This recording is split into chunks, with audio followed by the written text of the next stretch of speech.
I'll just wait a second for the final people to take their seats.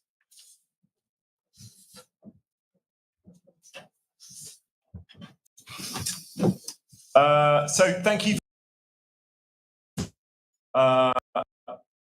As Adam Wishart, I organise a community campaign called Fund Our Tivvy High in a desperate attempt to get a new building for this fantastic school.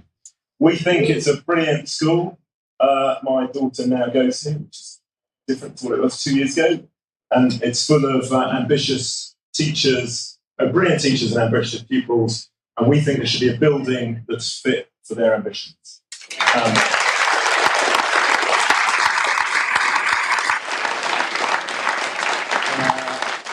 2 years ago in the by-election, we had a similar hustings, and according to people like ITV and the Telegraph, the school was an important issue that managed to change the election.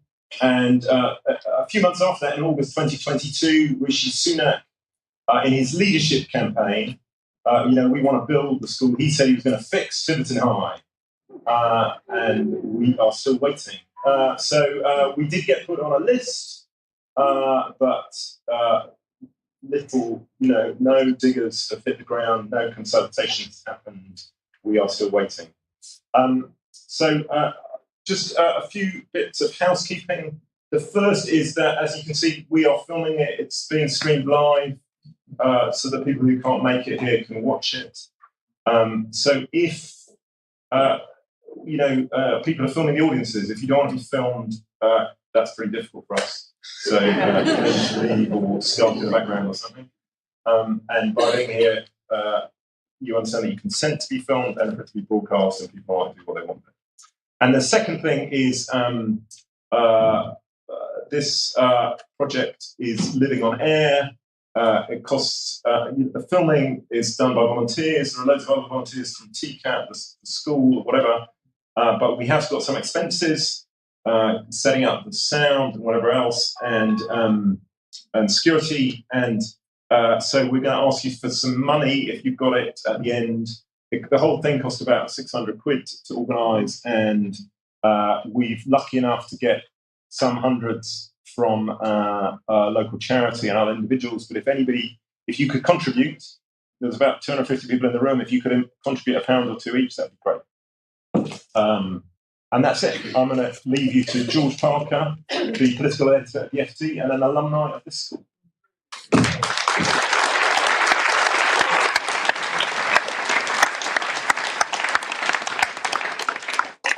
Thank you, Adam, and thanks for inviting me back here for the by-election a couple of years ago, as you mentioned. It was a great event, and I'm sure this will be today. It's a momentous election, I think you'd all agree, for the country. It's a chance for the country to give its verdict on the way the country is at the moment. We've been through some tumultuous times for the economy, the politics and the health of the country.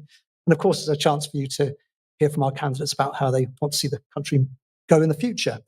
And over the next 90 minutes or so, it'll be your chance to listen. And hopefully I'll take a few questions from the audience as well as we go along. Just say why I'm here. As Adam said, I'm very proud to have come to Tiverton High School a long time ago. And rather relevant to tonight's proceedings, it looks rather similar to how it looked 40 years ago when I was at the school, and I think we probably all agree that it needs some redevelopment. I grew up on a farm quite near to here. I wasn't quite Rishi yesterday up in North Devon, and I used to work on the Western Morning News before I joined the Financial Times, where I've been ever since. So, without more ado, I'm going to first of all introduce you to our candidates. First of all, on my right, Fred Keen from Reform UK. You can as well. Gilmour from the Democrats.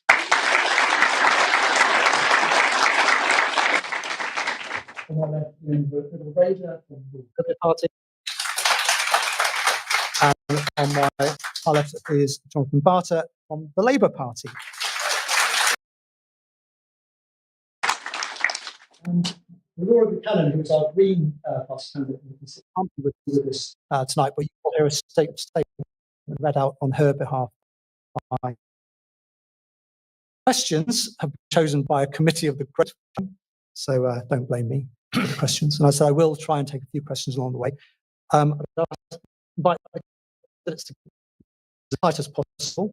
And we are going to have a hard stop at 9 o'clock. So we'll stop as brief as they possibly can. I'm going to start by asking all of the candidates to make a brief 1-minute introductory statement, saying who they are and what they'd like to do for the constituency. And maybe I'll start with you, John. Thank you very much. It's really great to be here. It's a real privilege to be here as your Labour candidate in this new Tiverton and Minehead constituency. I'm a teacher, so I've been a secondary school teacher for 8 years.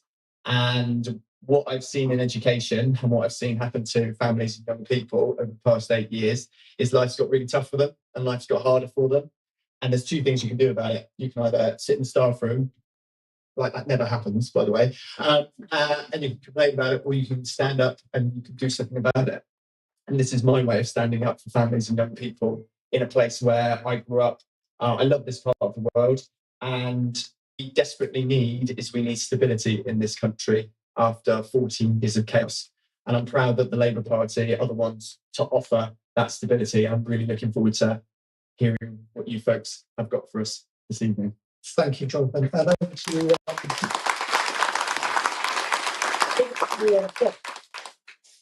Good evening, ladies and gentlemen. I'd like to thank you all for attending tonight. And I'd like to tell you something about me. I'm a retired businessman, and I've come into politics. I've never been into politics before. But I'm just so sick and silly in the way in which this country is being treated at the moment. I've decided I want to come out. I started by coming out for my grandchildren, but I've had so much support from everybody for reform, because what reform want to do with this is radical. They want to make radical changes, and we need radical changes to be able to get ourselves out of this hole. We're in a big black hole, and the only way to get out of the hole is to stop digging. And I'm intending to push us out of that. Thank you very much, Fred.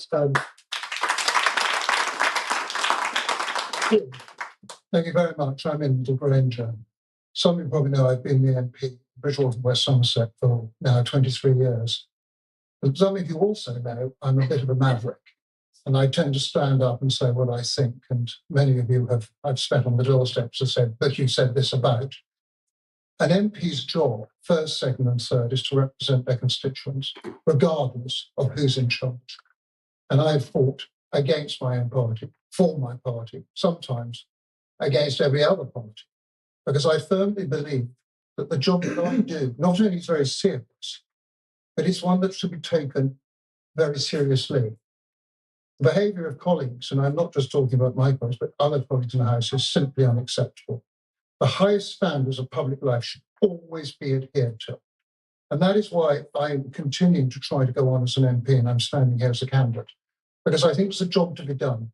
And that job needs to be done with you, because if you want to change things, you've got to do it together. A new school means all of us working together, a new hospital, or whatever it may be. And one of the things I've always done is to work with local parties as much as I can to get what we need done for you to have better lives. Thank you.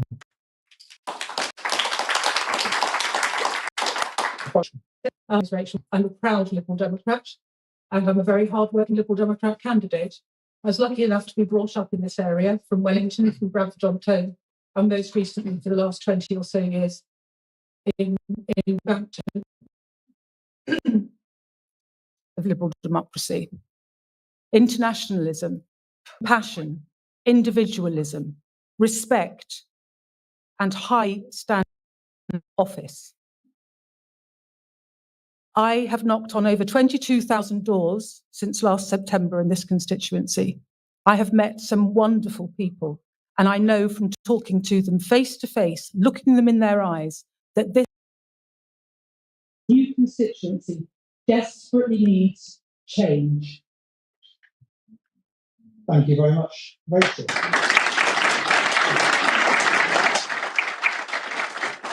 Now, as I said, I'm going to partner here tonight. Shirley, Shirley Sanders, she's going to read out a short statement from Laura's side. Okay, this is the Green Party My name is Laura Buchanan, and I'm standing as a Green Party candidate in Tiverton and Minehead with my young family and work both at Exeter University as a project manager, as well as for Sustainable Tiverton, setting up a new share shop, a library of things. I'm sorry I can't be with you this evening due to introduction to be read out. Tonight, you will be talking with the other candidates about many problems and challenges we face as a region and as a nation. You'll hear a lot of agreement that things need to be improved. We can all agree that there are many problems that need fixing, but the Green Party are the only party prepared to stand up and say we need major investment to make real change. We are the only ones suggesting implementing a fairer tax system where the wealthiest pay slightly more to ensure we have the public services for us all to thrive. Let's take the NHS as an example, which I hope you all agree needs to be saved. Both Labour and the Conservatives want to increase the NHS yearly budget by less than 2% a year. This means nothing much will change. The Lib Dems' proposals of £8 billion extra each year for NHS and social care represent a drop in the ocean when you consider the NHS already has a budget of £165 billion a year. The Green Party want to invest £50 billion a year in the NHS and social care because we realise that turning things around, paying staff fairly, putting mental health on a par with physical health, and actually restoring our National Health Service needs serious money. If we want real change, we need to be honest about where we are and how much it will cost to turn things around. The other thing I want to touch on is tactical voting. The idea that anyone would vote for their second choice is the sad reality of our unfair voting system. What I would say is that a vote for the Greens is not a vote wasted. It is a vote showing the other parties they must do better. When we look at the national picture, with the polls saying Labour will lead the next government, gives us in Tiverton and Minehead an opportunity to vote with our hearts. The Conservatives won't be forming the next government, so why not take a risk, be bold and vote Green this time?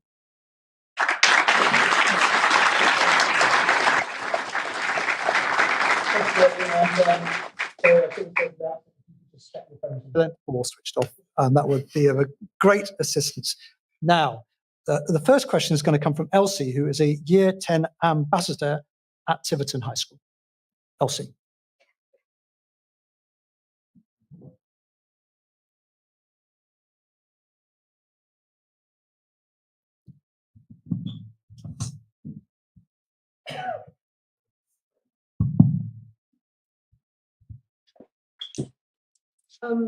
Tiverton High School was awarded funds for rebuilding 15 years ago. The money was withdrawn a year later, but we're still waiting. How will you ensure that Tiverton High School is properly funded so that it can continue to provide an excellent education for our young people in 21st century buildings? Thank you.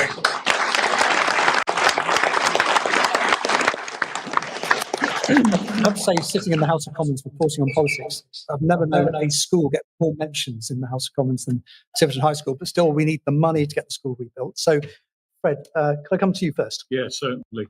I think the answer to the question is that we need to get more money into the economy. And the only way we're going to get more money into the economy is to reduce. We need a microphone. I'm telling you, we need to reduce taxes. We need an incentive for people to work. I don't know why you're finding it funny. Why we need to reduce taxes. That's why. If you look at Reform's policy on tax, what they're suggesting is to take everybody out of tax up until to increase the threshold to £20,000. And I know you might find that funny, but it's possible. We need to do radical thinking in this country. Otherwise, we're just going to be all sitting here in 5 years' time with the same problems. We need to, money is not going to be just coming out of thin air. We need to get an entrepreneurial aspect into our economy. We need to get people incentivized to go to work. And that will pay for all the schools everywhere. I mean, we just need a smaller state, a smaller government, and incentives for people to work harder and to get more of their money in their pocket. Brilliant. Okay, thanks, Fred. Rachel. I remember when Richard Ford got elected, he said to me, until I see diggers on the grounds, I won't believe any of these Conservative promises. And he's turned out to be. In reality, we don't know when this new school is going to come to life. The latest reports suggest that nothing's going to happen until 2029. And that is a tragedy for this community. I visited the headmistress a few weeks ago, and I was overwhelmed with her sense of aspiration for you, Elsie, and your fellow pupils here. But here you are, trapped in a school that is ridden with asbestos, that has danger to life as an environmental agency risk. So if you're less than 5'5" and the river floods, you've got problems. I know, excuse me, I know that I'm prepared to work on a cross-party basis with these key issues like education, the NHS, social care, and I would work on a cross-party basis as your Liberal Democrat MP. I have a lot of respect for Bridget Phillipson, who is currently the Shadow Secretary of State for Education. And I know she will be coming this way when she visits Labour MPs in Plymouth and in Exeter and possibly in Cornwall. And you can rely on me. If I have to stand in front of the train to get her here, I'll bring her here and show her what she needs to do. Okay.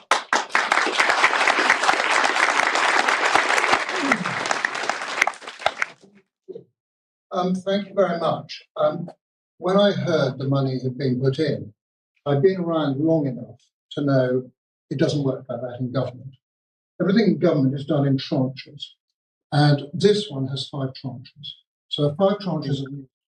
So the first thing I did, I rang Lewis Clark from the Tivvy Gazette and asked, could I have an introduction to the school? And John Sowden very kindly gave me a lot of time. I took the information that I needed, went back to see the Secretary of State in London and basically said, we can't do this. She put me on to the Minister of State, a guy called Nick Gibb, who's retired. And he said, no, we accept, we can't do it. But he asked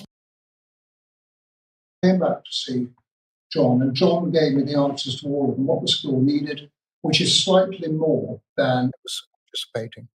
I've gone back to the Secretary of State and we agreed, and unfortunately events have overtaken us, that we have to be in the next tranche. So that would be tranche 3. Tranche 1 and 2 are done, tranche 3 is coming up.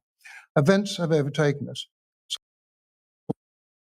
to the Labour Secretary of State, if they take over as a party and as a government, because one of the things I have learned, because I came in under opposition under Tony Blair, is that the 2 main parties were very, very question. Can you please make sure there is a file note put into the file from the government? So if there is a change of government, that file note is there. Bridget has very sweetly said, yes, they will look at it and subject to the money. Okay, that's the political part, but that's the same living. We should stay where we are. Now, until such time the House resits, I won't be able to tell you exactly where we got, and providing I am the MP, I will push this through.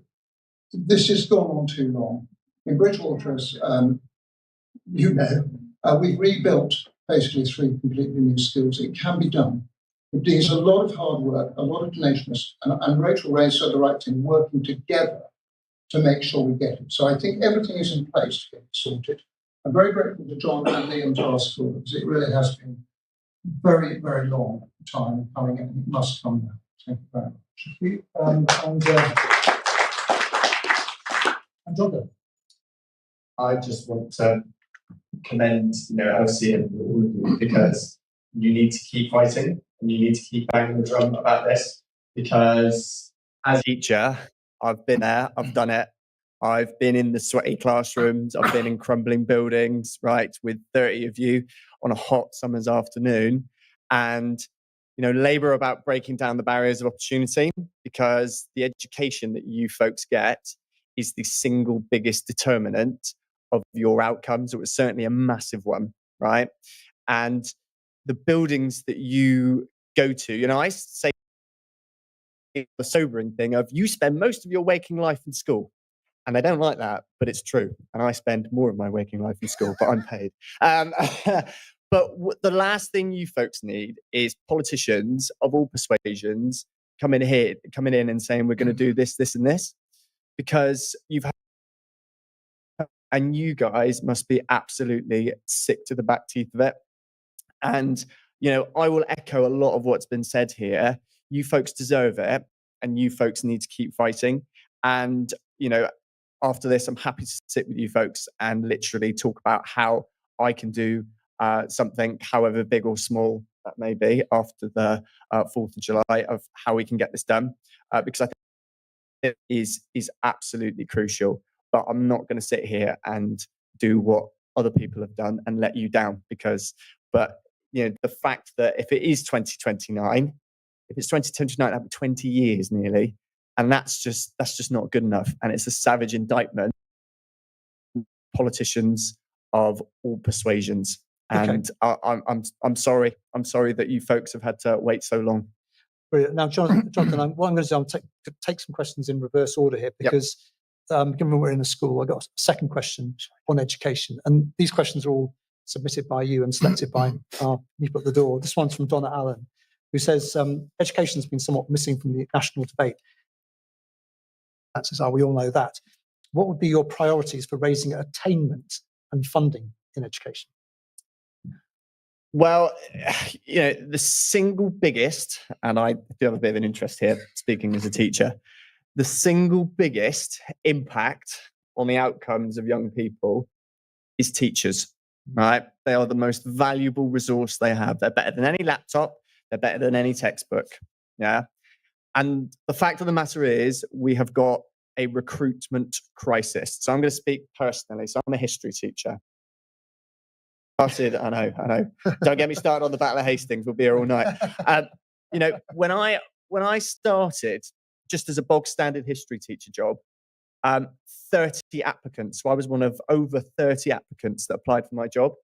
When I left as a head of history from a job in Somerset, there were just 2 applications. And there was an old saying that, history teachers, you've fallen over them. You'd always have people that want to be history teachers. It's the recruitment, and it's not hyperbole to say that in schools in Devon and schools in Somerset, head teachers are having to send entire year groups home because they simply do not have the bodies, the staff, to teach those lessons. There are schools in Mid Devon and Somerset that they are teaching maths and English classes in halls the size of this. We talk about class sizes. Teaching, you're getting teachers, and that's why one of Labour's first steps is trying to recruit 6,500 new teachers in specialisms. Now, you asked about paying for it. Labour's plan is to close tax loopholes for the independent sector that would raise, according to the Institute for Fiscal Studies, £1.6 billion, and that's a 1.6 billion net that would be made from that. The money's got to come from somewhere, and it's a difficult decision, but it is one that is absolutely a moral imperative. And I just want to add one more thing, and that is mental health amongst young people is a massive problem that I see day in, day out. And that's why Labour have committed also to recruiting mental health specialists in every single school. Thank you, Jonathan. Ian.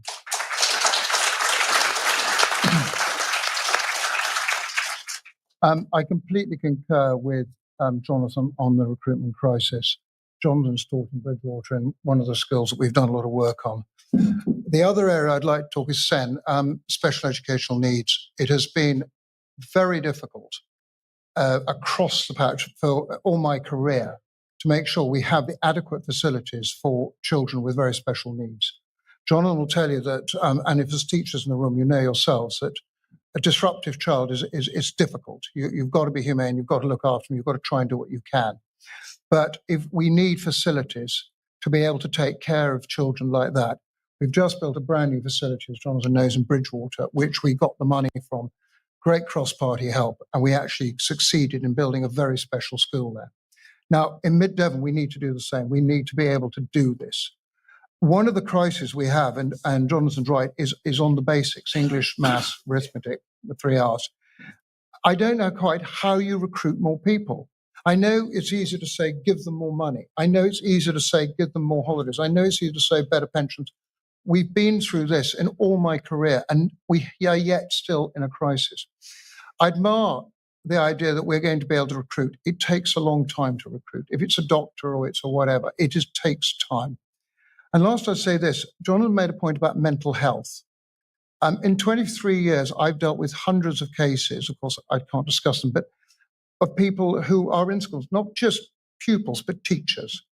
And teachers who are finding it more and more stressful to teach.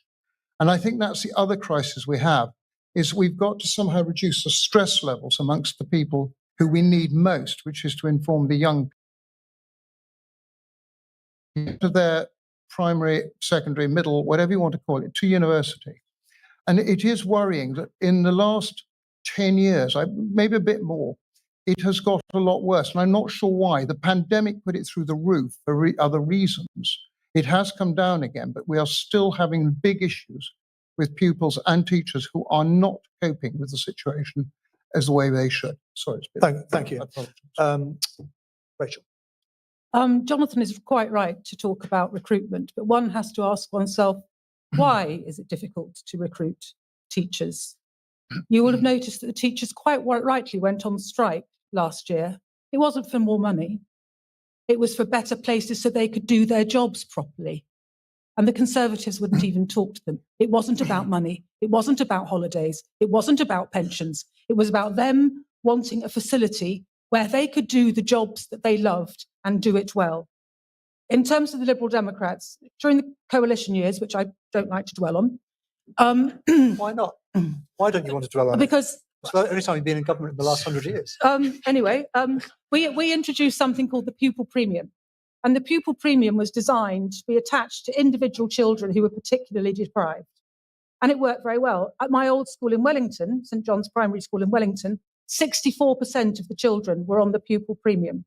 I went to visit a middle school in Watchet 6 months ago, and I rather naively said to the teacher when she said, I'm just desperate for money. I said, but you've got your pupil premium. And she said, no, we're using that to pay salaries now. So everybody's losing out. So the Liberal Democrats would upgrade the pupil premium, not just for children from the ages of 5 until 11, but to children right up to the end of their education at 18. And I think those are very practical ways of doing it. But be in no doubt, there is only one party to blame for the parlous state of our education system. And I'm afraid that party is the Conservative Party. Thank you.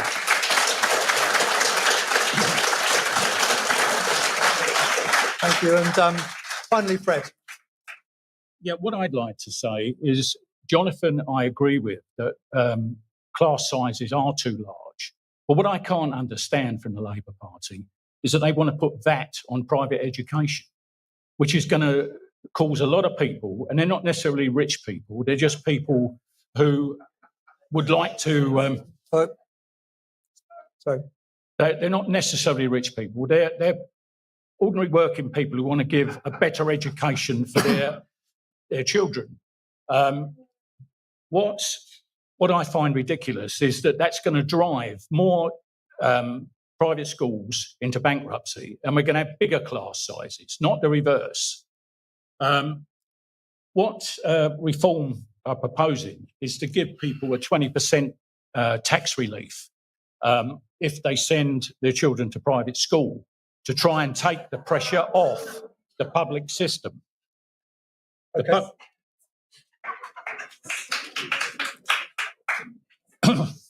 I think we need to, I'll give you an example, shall I?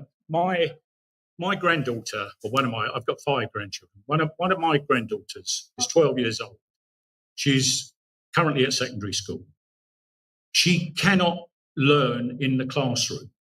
She goes in and everybody's disrupting. They send somebody out for an hour and then they bring them back in again, and they still disrupt. And they send someone else out for an hour.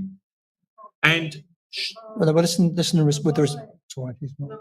Oh, Sorry? They can't. They can't hear me. You're going This is into the too far microphone. back. All right, I'm sorry. Right. Right. Yeah. What I was saying is my granddaughter, who is 12 years old, is struggling to learn at school. She wants to learn. She goes in the morning and everybody is disrupting the classroom. The teacher then has a terrible job of trying to maintain discipline.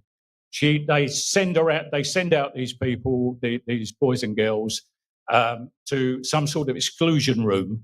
They come back in an hour or they come back in 2 hours or whatever. She told me the other day that she's sitting in the classroom and people are outside in the playground spitting on the windows. Okay, Fred, I think we're deviating slightly from the point, and we do need to move on to some other points. But I think you made your point. The point I'm making is that education needs reform. We all know that. Yeah. And the only way we're going to achieve it is by radical means. And that's what we're proposing in reform. Okay, thank you very much. Now, I appreciate we spend quite a lot of time on education, but we are at a school, and I think it's important to do that. But we're going to move on to other topics now and ask the candidates to be brief in their answers, or as brief as possible. And this next one is obviously hugely important. It's a question from Paul Stanbrook, and asked in quite a binary way. Which would be your priority? Yeah. Oh, right. Okay, sure. Is Paul here?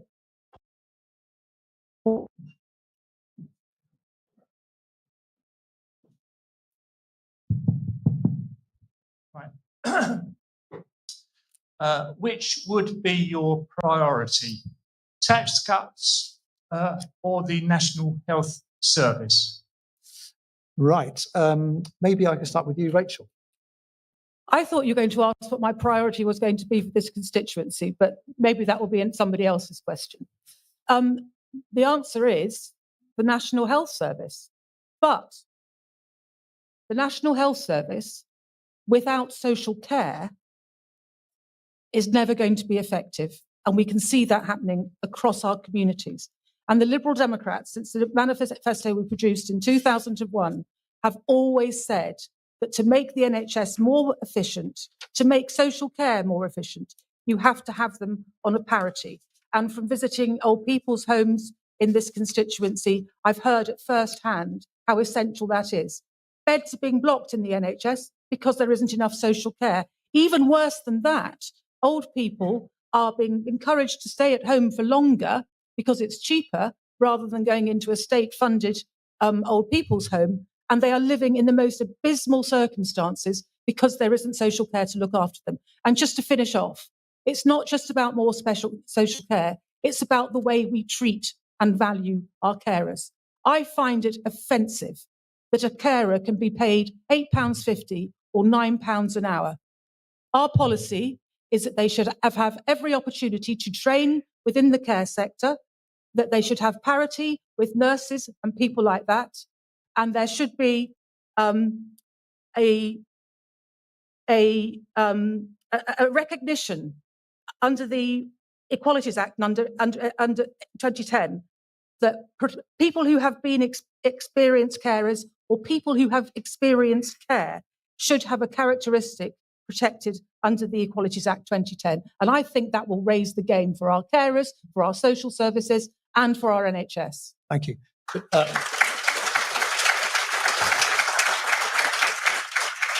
Jonathan. Labour of the party of the National Health Service.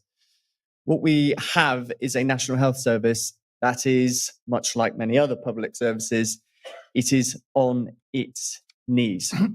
And the big crisis that we've got for many people, amongst other things, is simply accessing a GP.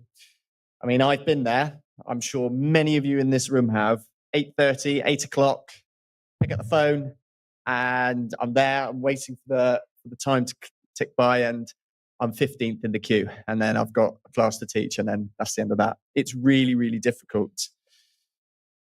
The challenge that we have as a Labour Party is to present to the British people a manifesto that is a practical and common sense and realistic mandate for change. And people are crying out for change when it comes to the NHS, and taxes are at a 70-year high. You know, when I knock on doors and, you know, I speak to people often say to me, well, I'm paying more and I'm getting less. And it's not just the tax burden that it's highest. People are having to pay for higher food bills. People are having to pay more to heat their homes, put fuel in their car. It is really, really challenging. Labour have pledged not to raise taxes for working people. They have pledged to close tax loopholes for non-domiciles and consequently raising money for the NHS to try and clear this backlog.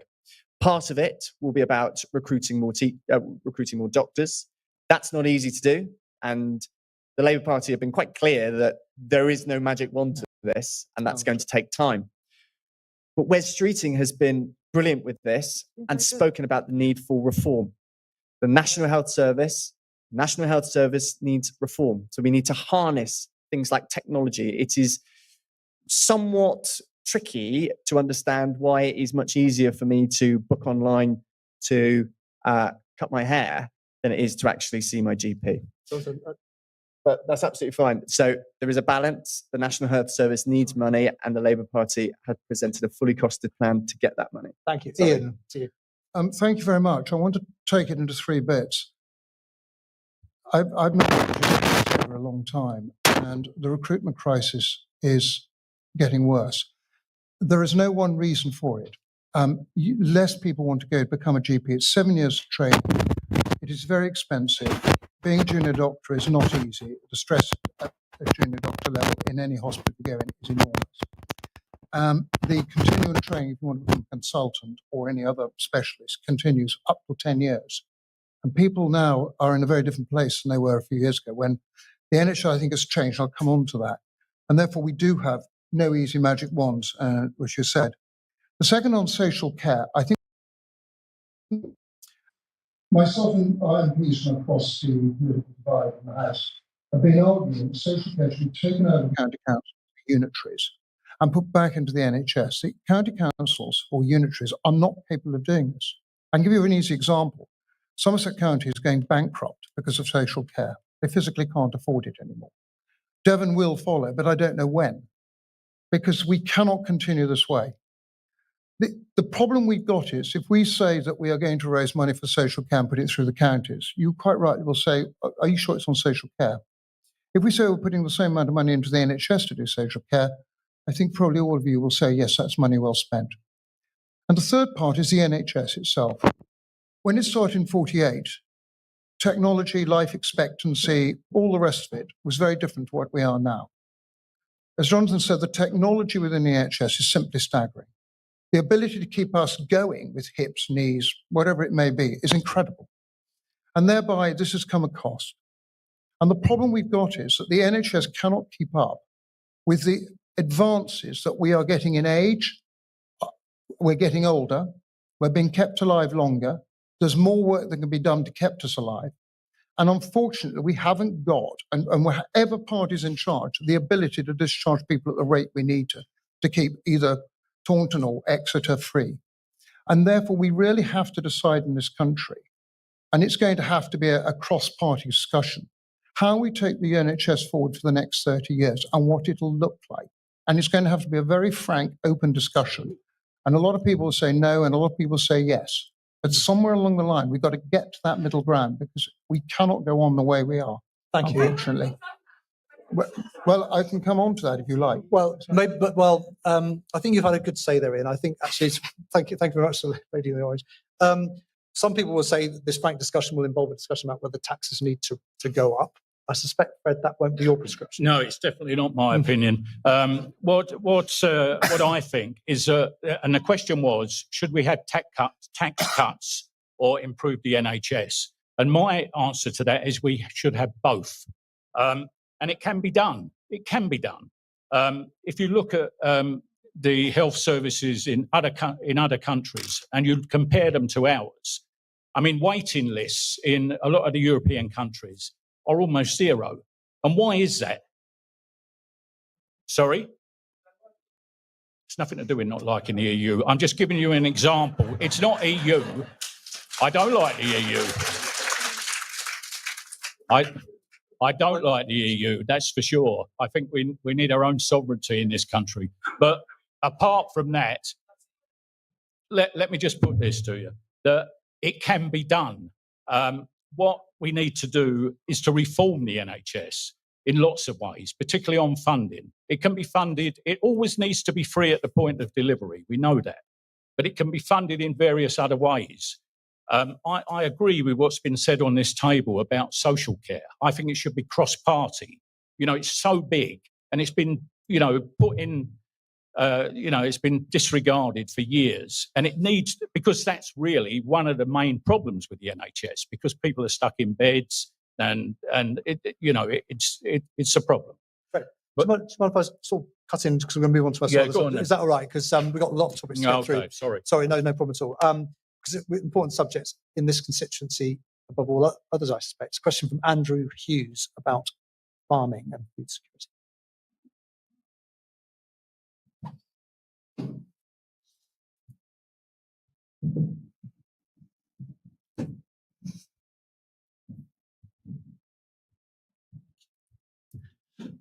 How is your party going to improve food security?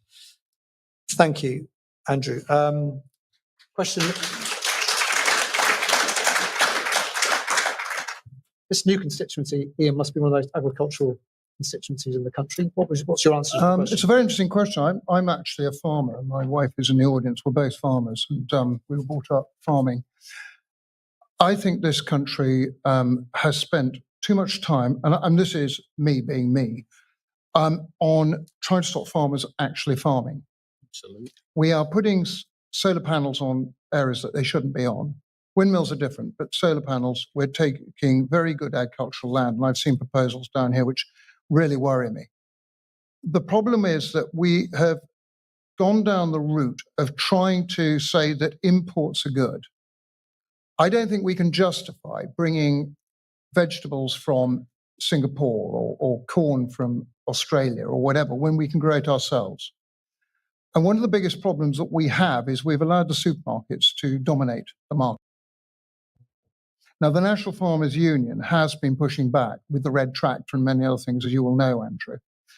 And we have been trying to up production. One of the problems, and I'm making a fact, when you the amount you can imagine of food, because farmers are in proportion were paid to produce certain types of agricultural produce that can be used. France and Germany being a very prime example. Britain didn't go down that route. And we tried to have a very much more cross spread of agricultural goods, from vegetables to corn to whatever it may be.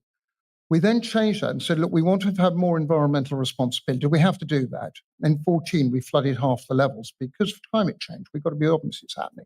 So we've got to do more work where that is concerned. But that doesn't mean we just have to sacrifice the land.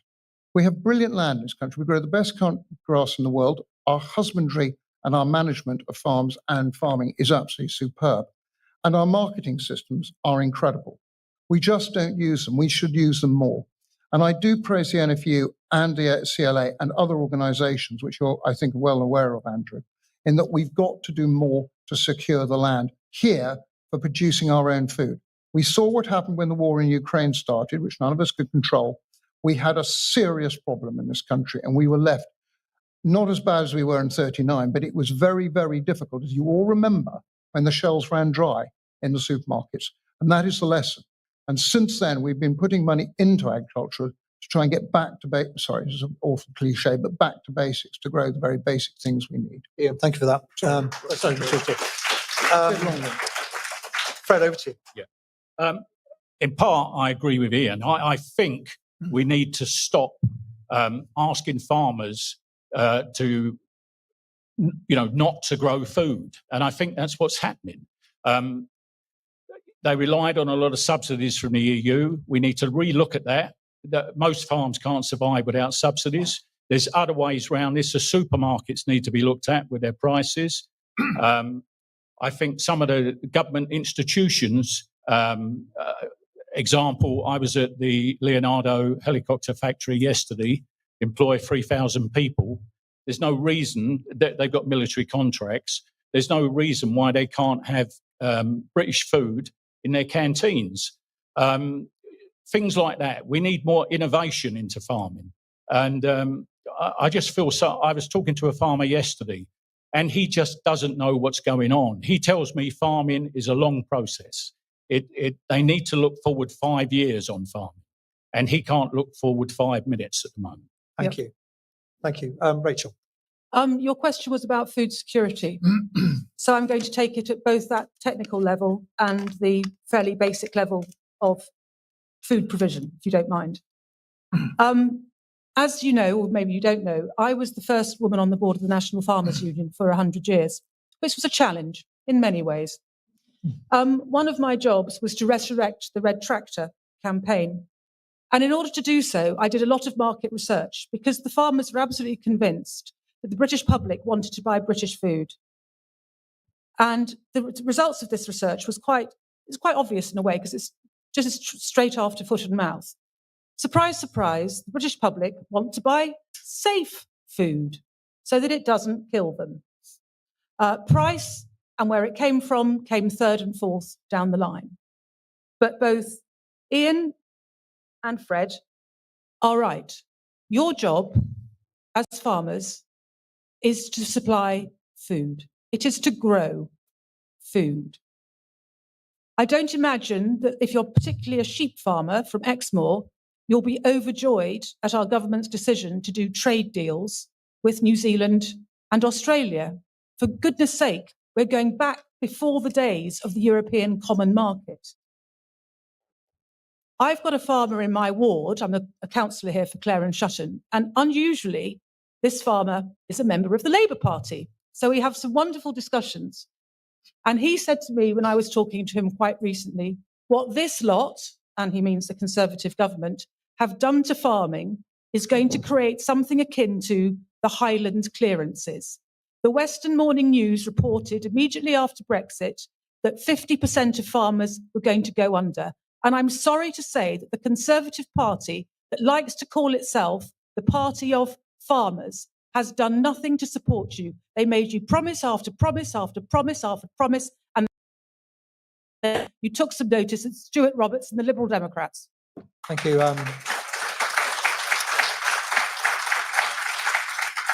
Thank you. And Jonathan. Yes, so Labour have been quite clear that in order to win this election, we need to win the support of rural areas and rural seats. It is a cliche to say that Labour are not interested in the countryside. As somebody who is born and bred in Somerset, I can categorically say that I love the countryside and understand the countryside and recognise the absolutely vital role that farmers play in providing us with food on our plates. Labour have been absolutely clear that food security is exactly the same as national security. There's something of a reckoning that I think we're going to have to get to grips with over the next 20 years. And without being, too preachy about ultra-processed food, I think that actually people are going to become more conscious over the next few years about what they're putting into their body, and sourcing British local food, unprocessed, is such a huge health benefit to us. Labour have committed to, first of all, backing British farmers.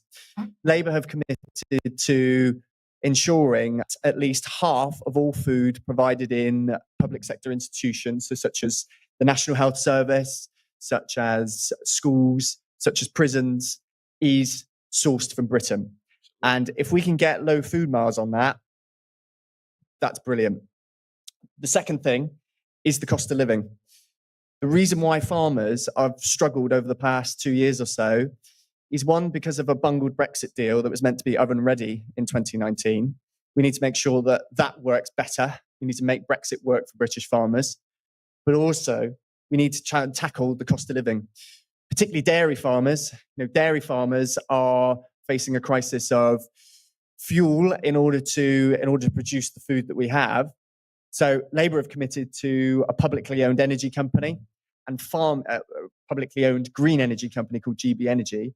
And that would really enable farmers to get into the grid and bring their bills down. Brilliant. Now, thank you, Jonathan. Next, we're going to come on to the environment. What I'm going to do is I'm going to group two questions together. So one's from Claire Jeffrey and one's from Sarah Denton. If you wouldn't mind just putting your hands up so we can get microphones to you. And while the mic going to Claire and Sarah, I'm going to ask a quick fire question to all of our candidates. And I only need a 1 or 2 word answer. And the question is, what is your favourite place in the constituency? Ian? Exmoor. Exmoor? Rachel? Holcombe Rogus. Good, yeah. I'm Exmoor as well. Exmoor? Withy. Withy. Withy. Excellent. Very good. By the way, when I was growing up in Tiverton, there used to be a newspaper which covered Devon and Somerset. Remember, it was called the Devon and Somerset News. That's right. It was, wasn't it? Yeah, that's right. It was based in. We might have to start up again. Yeah, we need to restart it. Yeah, There we are. I remember Lewis, that. a project for Lewis, I remember it. hardest working man in journalism. Okay, question from, is that Claire? Yeah, Claire. Yes. So my name is Claire Jeffrey and I'm from Friends of the River Exe. In 2020, my 12-year-old son was in hospital with gastroenteritis for 9 days after swimming in a Devon river. What will you do if elected to clean up farm runoff, chemicals and sewage out of our rivers so no child has to go through what our son went through again? Thank you. Very good.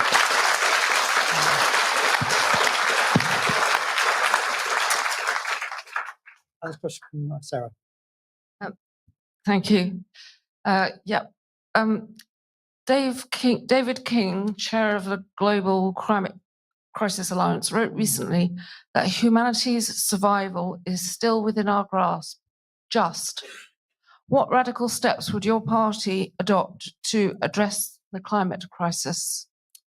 Thank you. I know those questions are only tangentially related by the fact they're about the environment, but just to make sure we get time for all subjects. Fred, to you first. Yeah.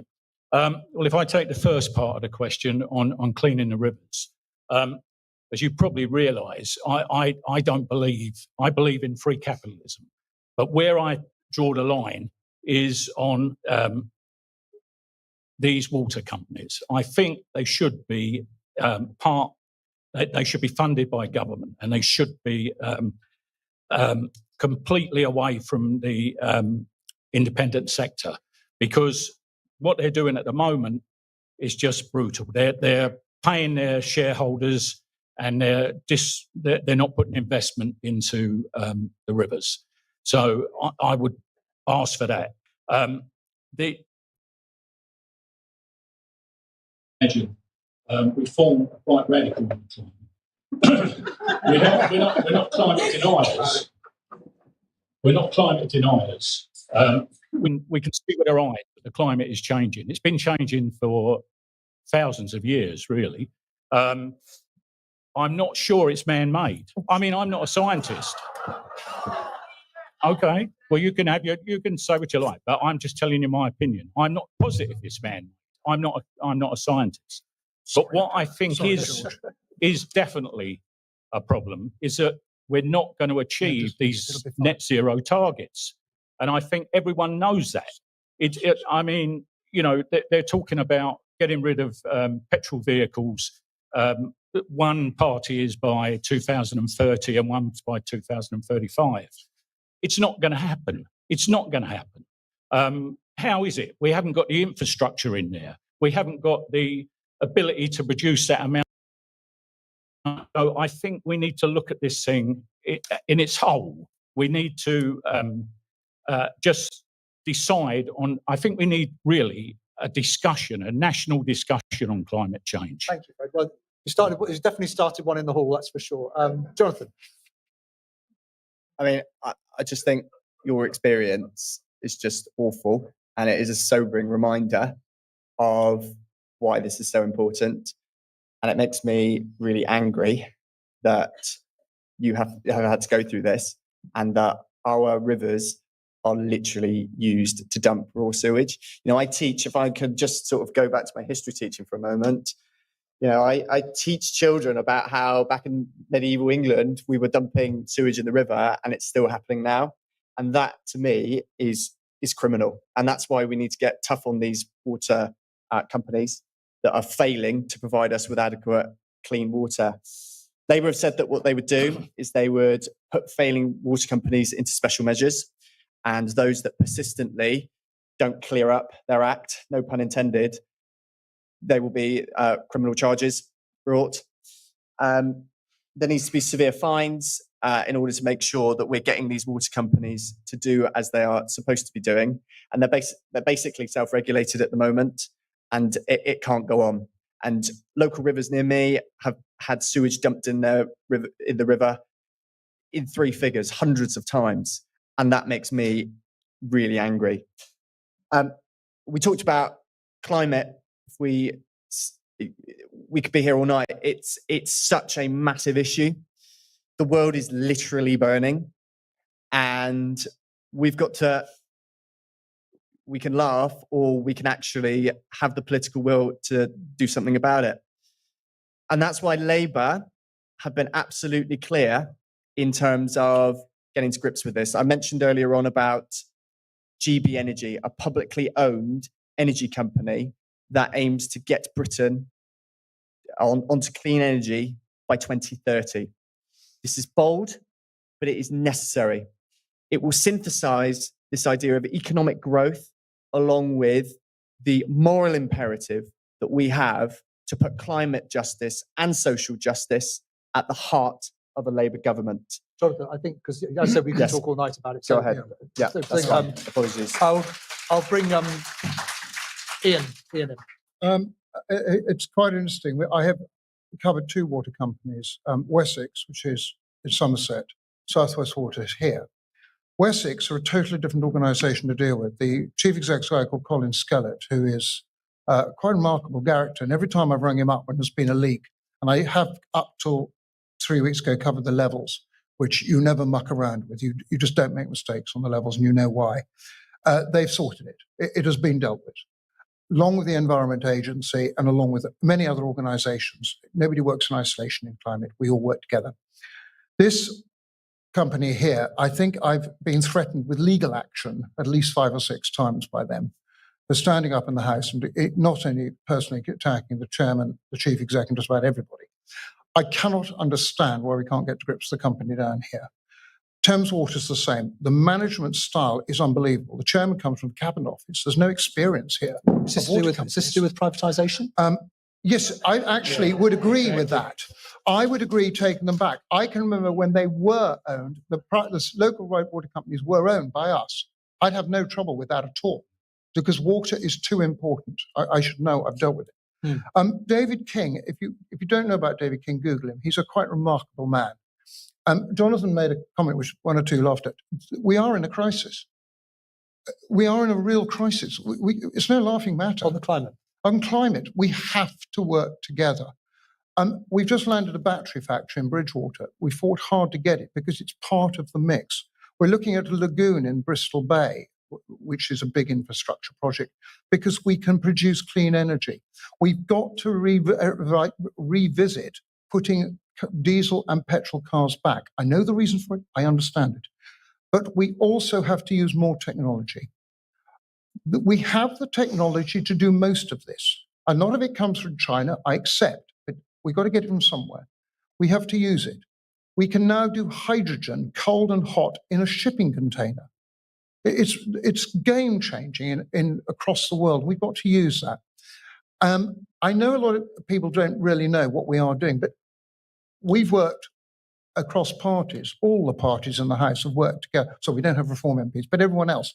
It is working. We are getting a national ability to move forward. We've got to do it quicker, because our grandchildren are going to remember this if we don't do it now. Thank you. Rachel.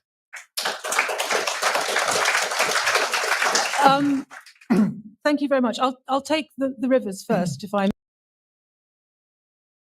National Farmers Union, I was headhunted to become head of strategy at the Environment Agency. So water and pollution is sadly part of my bag.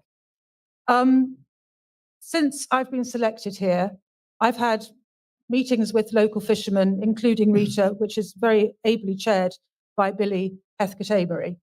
And the fishermen tell me the most dreadful things. In 2000, you could catch 2,000 salmon between the bridge in Exeter and Bolham Weir. In 2023, only 2 salmon were caught. The reasons are multiple. We've got these invasive crayfish, which eat all other insects, so there's nothing for the fish to eat. The pollution means that the fish are literally dying because there's no oxygen. And there are several reasons for this pollution. The main reason is Southwest Water. They told me when I asked them 6 weeks ago, I asked them about their water quality, and they said they couldn't tell me about it because it was commercially sensitive. What a cheek! I'm paying my water bills. So, good old Lib Dem crew put in a Freedom of Information request. And the result was that we now know that Southwest Water has dumped 75% more sewage into the River Exe in the last 3 years than it has done before. Our policy on rivers is to do what we do with beaches, to give rivers blue flags if they are clean. Our policy is also, but I have a little bit of a question mark over this because I've always got an inquiring mind. Our policy is to renationalise the water companies. I was doing a village hall meeting in Kilve last week, and a gentleman that was there who worked actually for Wessex Water, and he said, but the problem with that is, if the government runs out of money for water, just in the same way that local authorities have run out of money for social care, who's going to pick up the pieces? And I will support my party's policy, but I will question it because I've got evidence to prove that it might not necessarily be the best policy. Very quickly on the climate. Onto climate change very quickly. Climate change, if you say to people that they're going to hell in a handcart, they won't do anything. What you've got to do with climate change is give people hope. Tell them that they can do things to make things better. And I'm now going to say something which is not Liberal Democrat policy, but it is something I believe. The time for mitigation is over. That boat sailed about 20 years ago. We now have to talk about adaptation, and that means leading from the front on the Paris Treaty. It means working with the UN High Seas Treaty to make sure that 30% of our oceans are protected by 2050. Finally, when I was at the Environment Agency, the shocking statistics on rivers were that by 2080, the water in the southeast rivers would have decreased by 75%. That is not drought, that is disaster. Thank you. Is it possible to come back on that climate change? So I think, to be honest, we've got so many questions to get through, Fred. I'm sorry, we haven't really got time. I've got a question here from, I think it's from Caroline, trying to read the handwriting. Is there someone called Caroline who was expected to ask a question which touches on the issue of Brexit by any chance?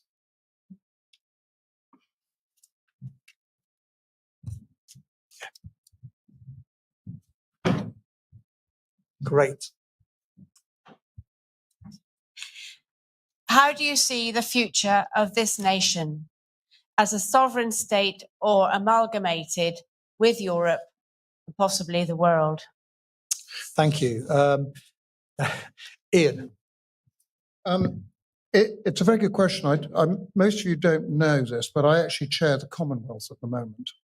But I'm also on a thing called the Council of Europe, which is the 46 countries of Europe, and we're responsible for the Court of Human Rights. Brexit was the most toxic debate this country's had for generations, and it was an unnecessary debate.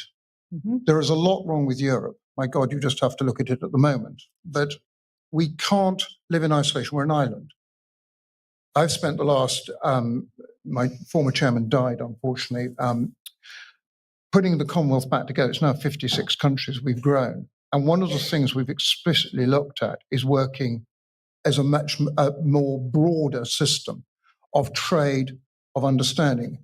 And that includes the European Union. We're only 22 miles from Calais. We can't be 23 miles. We'll only ever be 22. And on the other side, we have Ireland.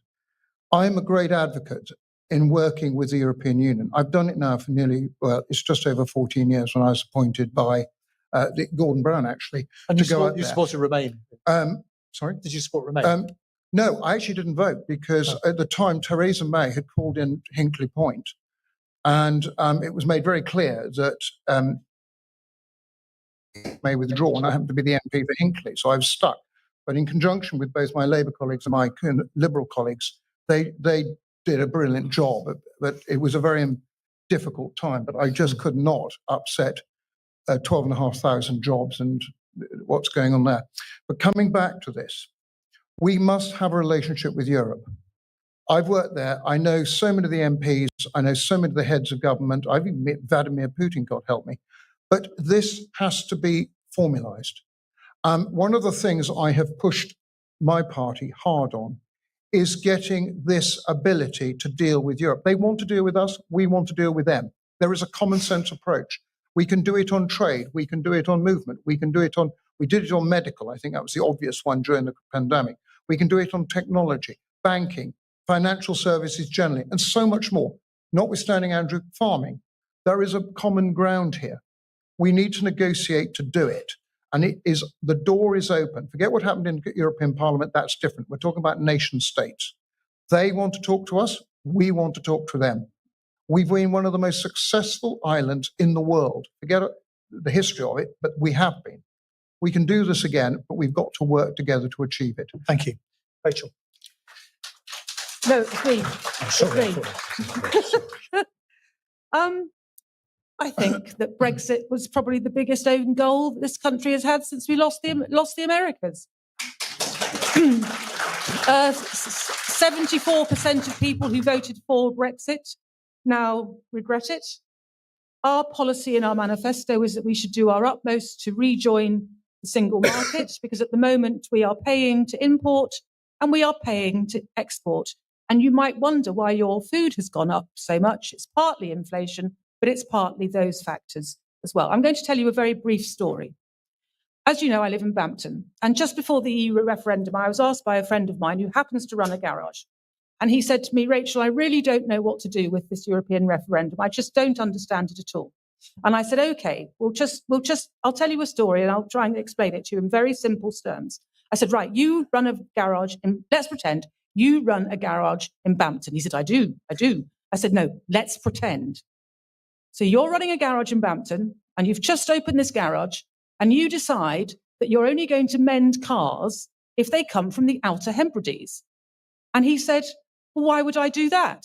And I said, why would you leave the European Union? You've got 500 million customers on your doorstep. You don't have to pay to export. You don't have to pay to import. And finally, I would just say how cynical the Labour Party and the Conservative Party are about this European issue. About 6 weeks ago, the European Parliament Commission said to the Labour Party and the Conservative Party, they said, we are quite happy to restart the Erasmus system. Now, the Erasmus system was a European system where students from this country could attend for free European universities, and there was a reciprocal arrangement for British students. It was a wonderful thing. It changed people's lives. So they said, would you like to restart this? And the Conservative Party said no, and the Labour Party said no. And I can tell you why they said no. They said no because of the red wall seats in North East England. They are prepared to sell your children's future for cynical political purposes because they're worried about the red wall seats. Okay.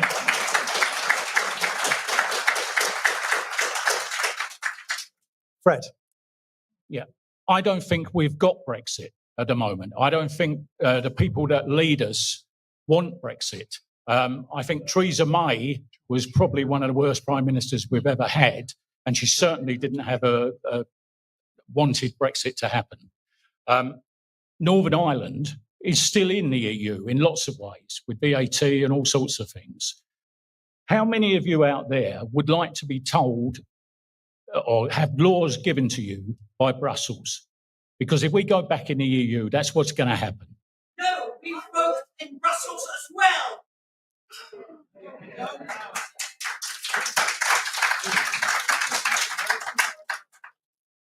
Yeah, I think this country and the people of this country, you, the people out there, are our answer.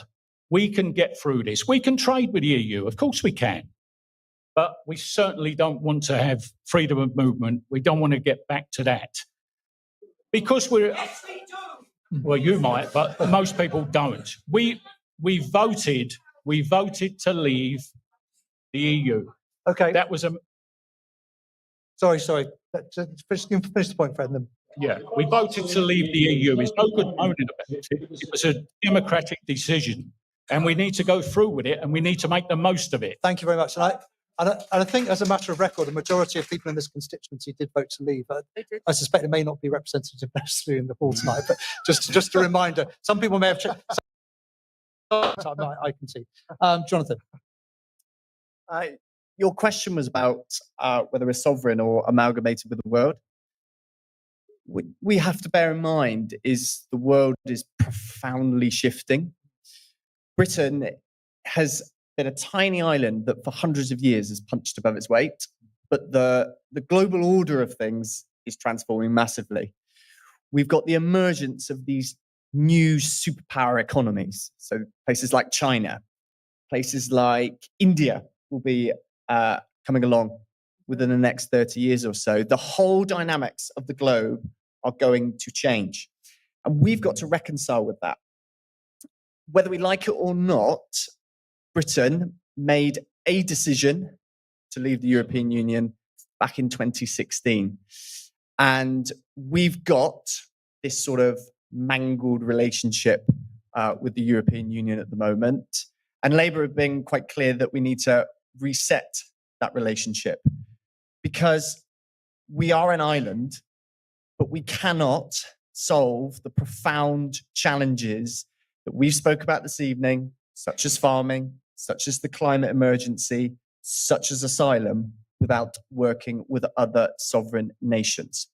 We need a common sense relationship with our European neighbours. There is no question of rejoining the European Union, as heartbreaking as that may be for many of us in this room. And I will point out that no political party sat here today is committed to rejoining the European Union.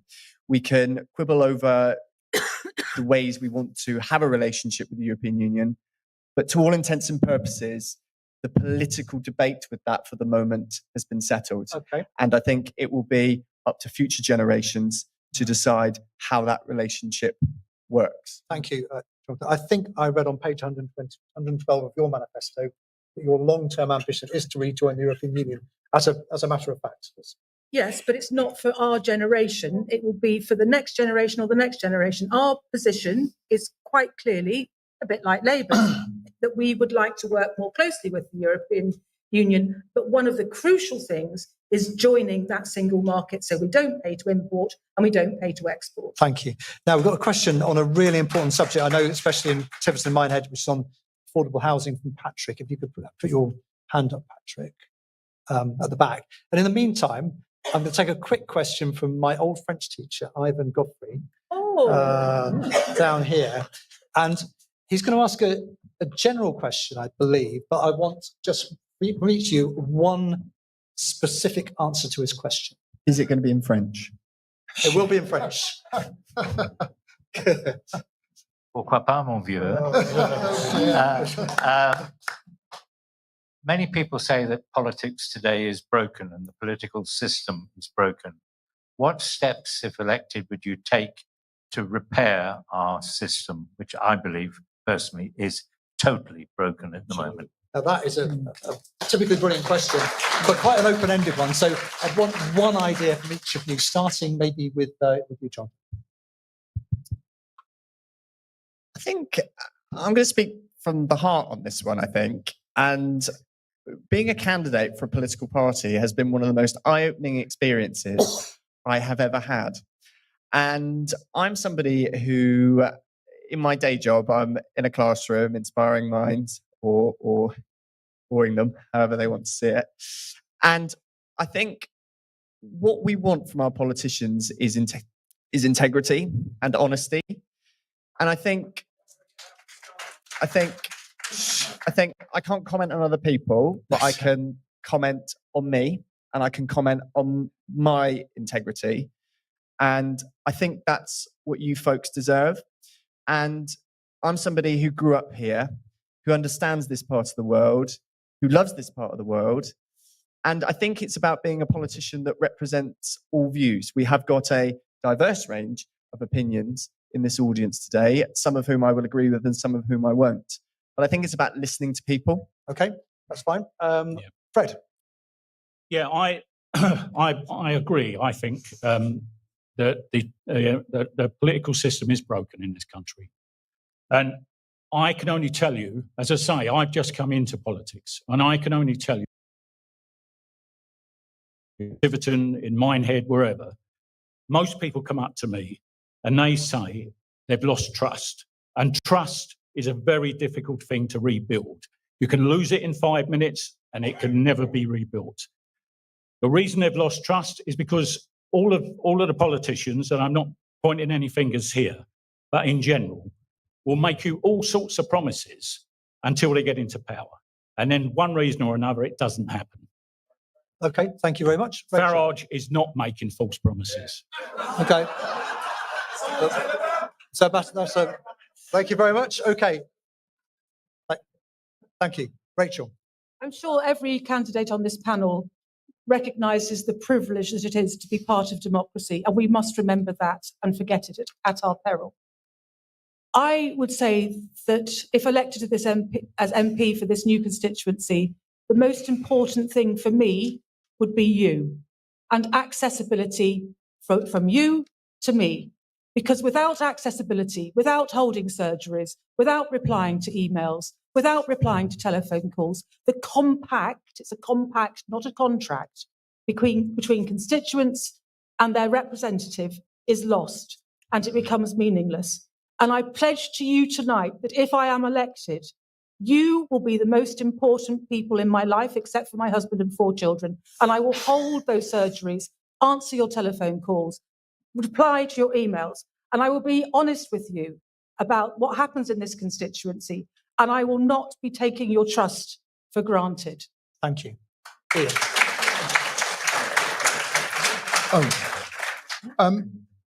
I came in at a time when there was a real feeling that you had to get the very best in each party. And you were interviewed like a job. We all did it. All the parties did it. And you were job interviewed.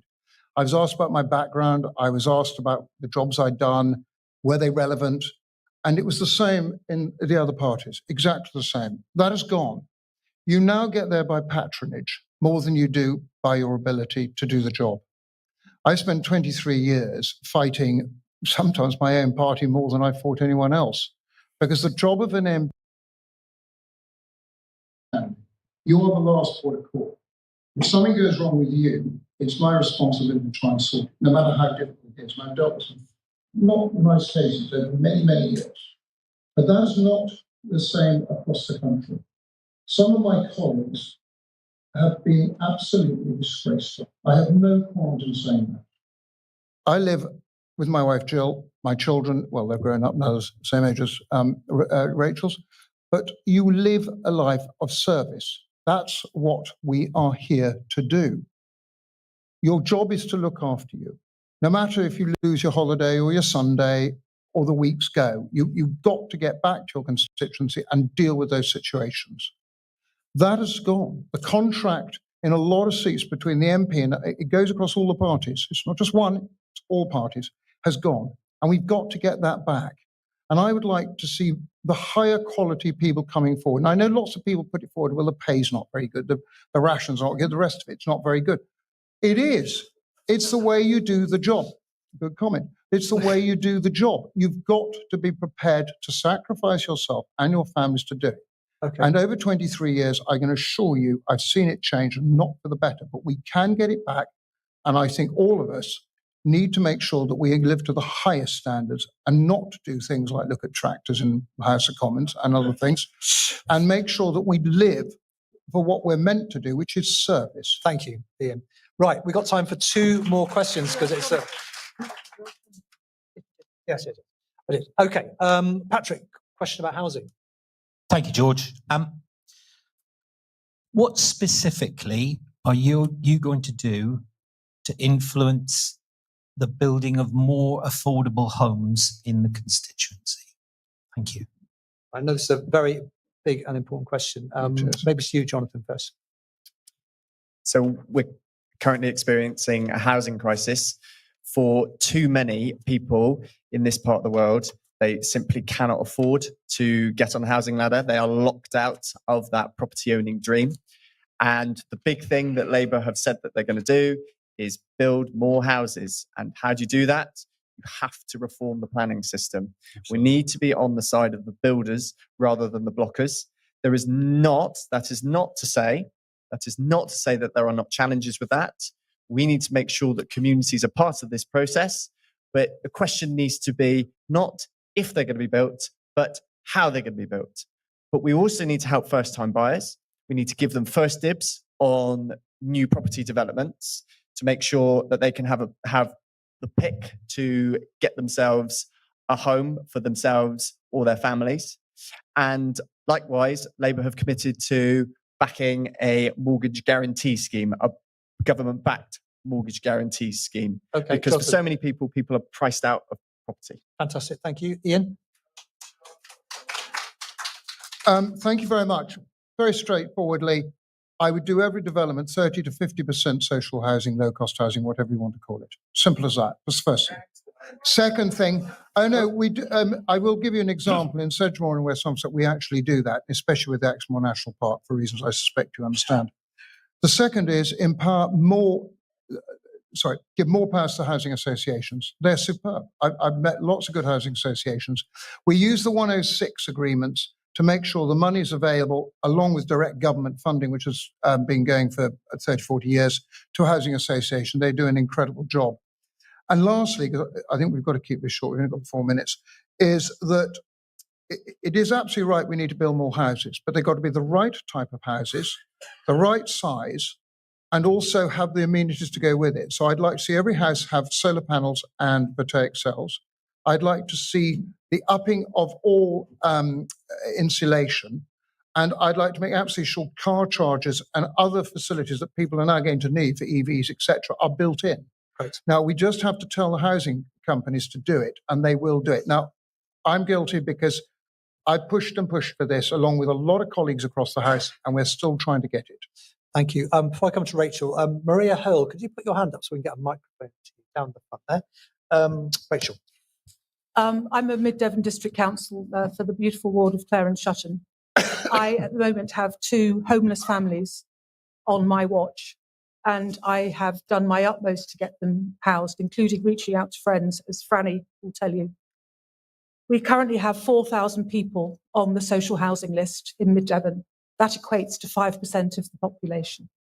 In Somerset Council, they have over 6,000 people.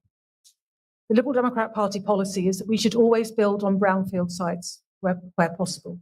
We too support insulation and solar panels for new bid social housing. The difference between us and the Conservatives is that we will implement it, because what the Conservatives have done with their usually mealy-mouthed words is they said they would do that. They would put it into the building regulations. They put it in as advisory, which now means that builders don't have to do it. And just to finish, in School Close in Bamford, which I represent, they are about to build 36 houses, which are 75% more energy efficient than your average home. They are carbon neutral. They have insulation. They have solar panels. And I think the people, 36 houses is only a drop in the ocean, but it's a start, and it's a good start. It's a start that reflects the climate that we live in. Thank you. And finally, to you, Fred. Yeah, I agree that we need to look at the planning laws, but I think that in this country, we're never, ever going to build enough houses. And the reason we're not is because we've got immigration out of control. I'm telling, do you know how many people arrived in this country last year? 1.25 million. Yeah, they're not all from Ukraine, right? The problem we've got is we've got mass immigration, which obviously affects all our public services. It also affects housing. Let Fred finish his point. I believe there's a figure that you would have to build a house at the moment with our population once every 2 minutes, because it's just not possible.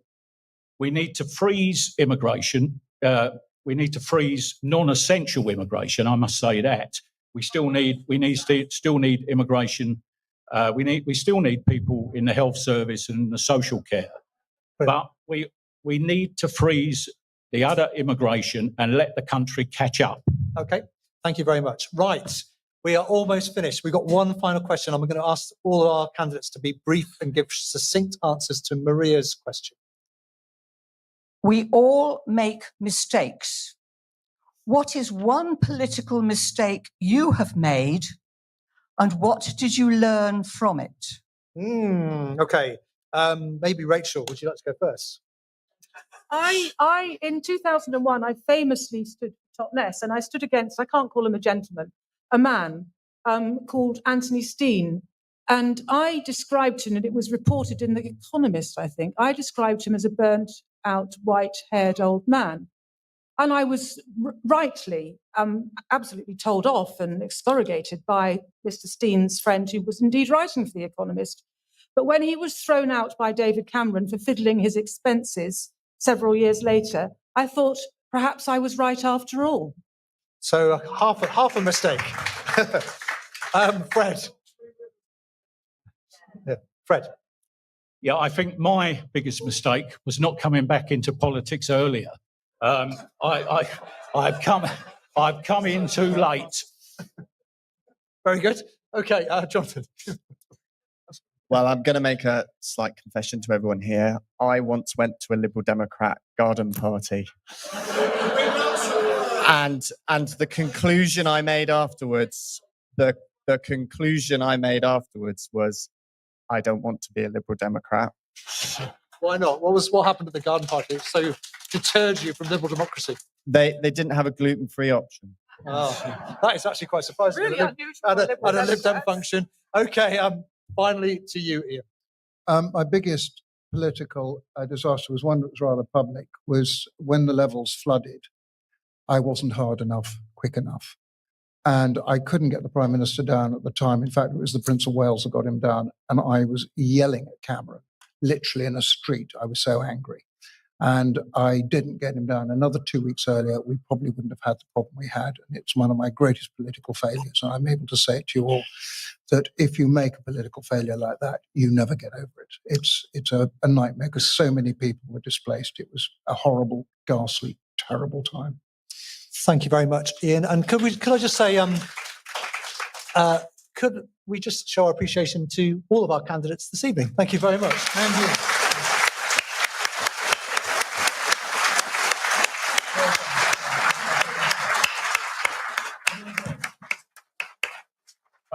Thank you very much, everybody. Thank you, George, for sharing it so ably, for the candidates. For the audience, putting the questions, for TCAT volunteers, for John Sowden forever holding it all together, Mandy, the camera crew, Robert, sound, and Phil. Thank you very much, audience, everybody. And one last request, there are card readers and buckets for donations. Thank you very much.